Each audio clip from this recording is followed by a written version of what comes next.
Slowbolt episode 1. We had a little mishap with this. The owner, who you see on top of the car, was driving home one day when all of a sudden, if you can see down in there, yep, blew a rod right out the side. So yeah, we've been disconnecting stuff just here and there over the past couple of days, trying to get everything ready to pull this thing. And now today's the day. All he's got to do is separate the transmission, and then we're going to use this tripod thing because we don't have a hoist or cherry picker. So yeah, that's Ecotech. But I tell you what, this thing had a rough life. Got out. Yeah, we also found out about a year ago he had a transmission put in this when there was nothing wrong with the transmission before, but they told him that there was.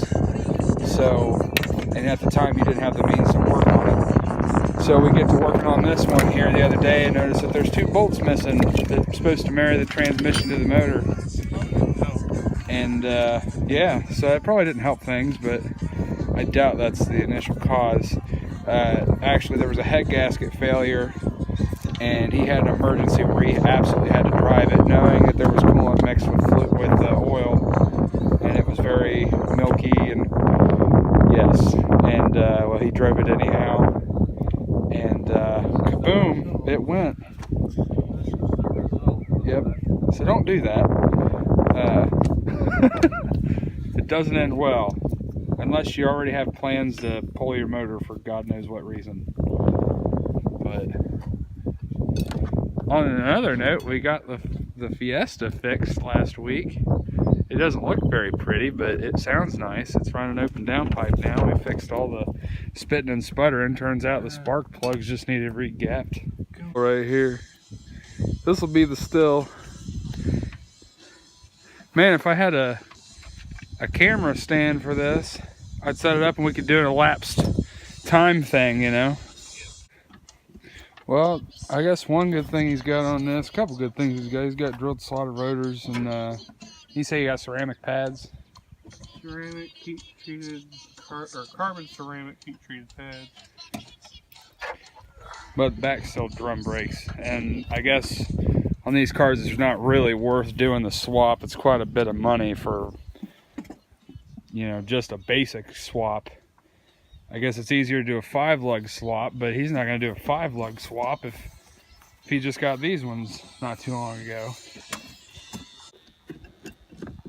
Anybody want a Ford Pinto? Runs and drives. It's for sale. IM me if you're interested. I'll talk to the guy that owns it.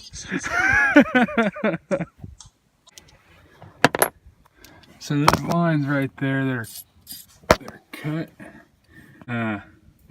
Yeah, so we couldn't pull them off. We sat there forever. We kept yanking and yanking and yanking. And you know, the one still got the clamp on, but the one underneath, we had the clamp off. It wouldn't go, so we just cut them because there's more than enough hose. Oops.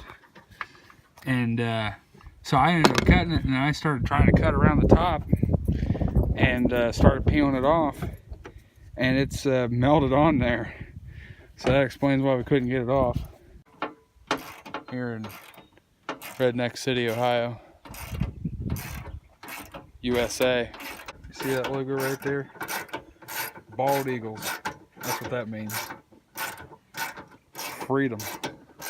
Freedom is what I'm going to be driving later. They can't be too different from like a LS non-VTEC, right?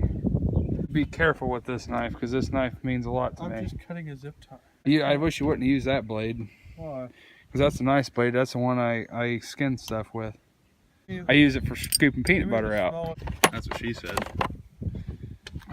You see, you do this a certain way. You label bags and you put everything in the right place. And then that way when you put stuff back together, you know where everything's at. Well, as long as you know where all the bags are. As long as you can find all the bags. But that's why we've just been throwing all the bags in the car.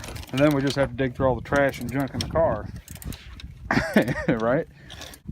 This thing's been wrecked like 5 times. Yeah, well, it's at least 3 times that I know of. 2. 2? What's the 3rd? Well, you rear-ended some lady after you got it. No, I didn't. Remember you rear-ended somebody on Fair Avenue? Or no, you got rear-ended. What, by that Camaro? Yeah. That didn't even do nothing. Okay, and then you hit a deer, and that's why the front end's kind of janky. And that power stroke rear-ended me. Wait, that's why that looks like that. Bigfoot's said to live back here.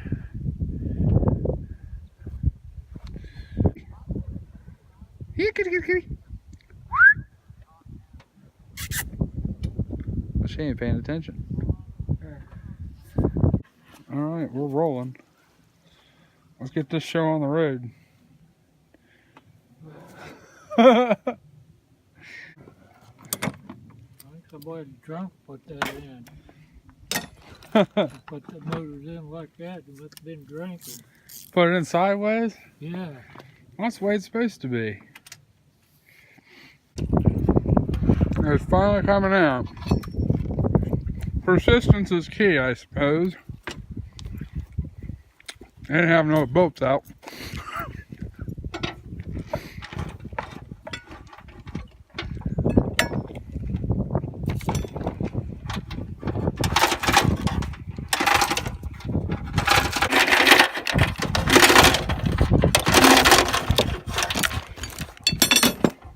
Oh, look, this hole goes clear through the other side. Does it really? Yeah, I can see through the other side.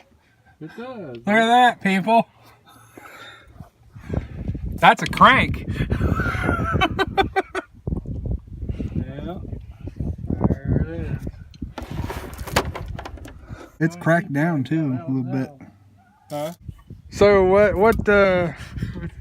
how'd this go? What was the hold up? Transmission bolt. Yeah. Don't have an idiot brother who keeps on telling you stuff. That's fair.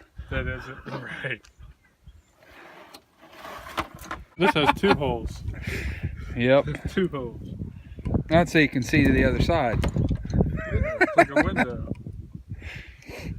Yeah. That's a draft port.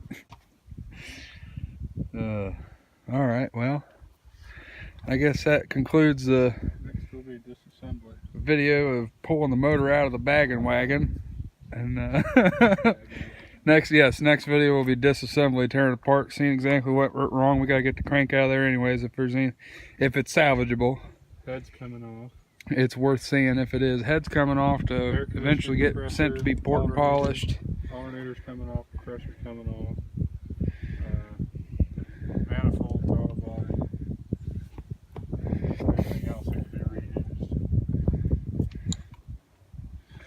Well, that was surely an adventure. The better part of a Sunday. You didn't even see it. So we're gonna get this car pushed back and get the motor lowered and check back in with us, and we'll have more videos in the future.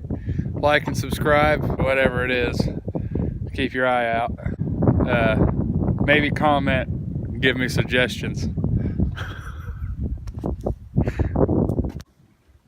All right, try it now, Caleb.